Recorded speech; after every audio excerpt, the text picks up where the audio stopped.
नमस्कार दोस्तों, हमारे चैनल कहानियाँ आदि में आपका स्वागत है। हमारी आज की कहानी का नाम है शहीद जवान के परिवार का दुख। आज भी फ़ोन नहीं किया, मैं बात ही नहीं करूँगी। आज फ़ोन करेंगे तो भी नहीं। कम से कम वैलेंटाइन डे पे कोई फूल ही भेज देते। व्हाट्सएप पर नहीं, इन्हें कहाँ समय है हमारे लिए। पिछली बार तो मेरे द्वारा कढ़ाई करके दिल बनाए हुए रुमाल से बंदूक को घूंघट उड़ाकर उसे चूमते हुए फ़ोटो भेजी थी। इन्हीं ख्यालों को सोचते हुए आज पूनम के होठों पर जरा सी मुस्कान उभर आई। अभी 1 साल ही तो हुआ था पूनम और राजेश की शादी को। पूनम जब राजेश से पहली बार मिली थी तभी उसे अपने होने वाले पति के देश प्रेम की झलक साफ देखने को मिल गई थी।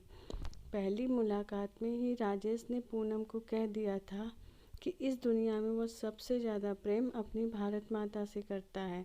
शायद यही कारण था कि पहली मुलाकात से ही पूनम ने राजेश से शादी के लिए हाँ कर दिया था। शादी के 10 दिन बाद ही राजेश वापस सरहद पर अपना फ़र्ज पूरा करने चल पड़ा था। हालांकि इन 10 दिनों में ही राजेश और पूनम केवल 3 दिन ही तो साथ रहे थे, लेकिन इन 3 दिनों में पूनम ने अपनी पूरी ज़िंदगी राजेश के साथ जी ली थी। वापस आने का वादा करके राजेश चला तो गया, लेकिन पूनम रोज़ राजेश के फ़ोन के इंतज़ार में घंटों फ़ोन के पास ही बैठी रहती। आज भी वह सुबह से राजेश के फ़ोन का इंतज़ार कर रही थी। आतुरतावश वह अपनी सास को आवाज़ लगाकर पूछने वाली थी कि आपके बेटे का फ़ोन आया क्या। तभी याद आया कि ससुर जी घर पर हैं, तो मुन्ने को सुलाकर धीरे से अपने कमरे से निकलकर सासू माँ के कमरे की तरफ बढ़ी।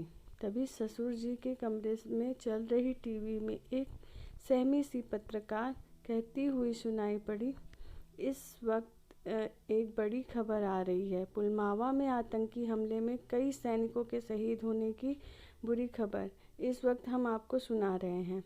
ये शब्द उसके कानों में पड़ने के बाद सब कुछ इस तरह शून्य पड़ गया मानो उसके कानों में कोई ग्रेनेड फटा हो। परसों फ़ोन पर यही तो जाने की बात कह रहे थे। नहीं नहीं, यह नहीं हो सकता, उन्होंने कुछ और बोला होगा। लेकिन सुबह से उनका फ़ोन क्यों नहीं आया?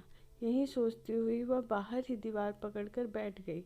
एक हाथ गोले का असर कम हुआ और धुंधलंका छटा तो ससुर जी के फ़ोन के लाउड स्पीकर पर बार बार आवाज़ आ रही थी, the number you are trying to call is either switch off or out of the service area. जबकि उसकी जब भी उनसे बात होती तो गाहे बगाहे पुलवामा का नाम आ ही जाता था। फिर से आंखों के सामने अंधेरा छाने लगा। थोड़ी देर बाद उसने हिम्मत करके ससुर के कमरे का द्वार हल्का सा खोल दिया। वो इस तरफ पीठ करके बैठी कभी फ़ोन तो कभी टीवी को देख रहे थे। तभी तीसरा विस्फोट हुआ। समाचार चैनल का लाइव संवाददाता घटनास्थल की रिपोर्ट दे रहा था और तभी उसकी नज़र एक बंदूक पर पड़ी जिस पर एक खून से सना सफ़ेद रुमाल पड़ा था, जिस पर दिल का निशान देखते ही वह धड़ाम से गिर पड़ी। साथियों, पुलवामा में एक आतंकी हमले से हम सबका मन आघात है। आज हम सभी देशवासियों के मन में इस हमले को लेकर आक्रोश है, लेकिन सिर्फ आक्रोश से काम नहीं चलेगा। देश प्रेम की आग आज देश के हर व्यक्ति तक पहुंचाने की आवश्यकता है। इस कहानी के माध्यम से हमारा उद्देश्य आपको शहीद के एक परिवार से रूबरू करवाने का था। आप सभी पाठकों से अनुरोध है कि इस कहानी को ज़्यादा से ज़्यादा शेयर करें ताकि देश प्रेम की आग हर युवा में जाग सके। धन्यवाद।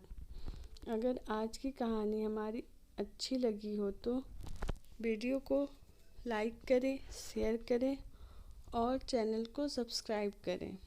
स्वस्थ रहें, मस्त रहें। बाय। जय हिंद।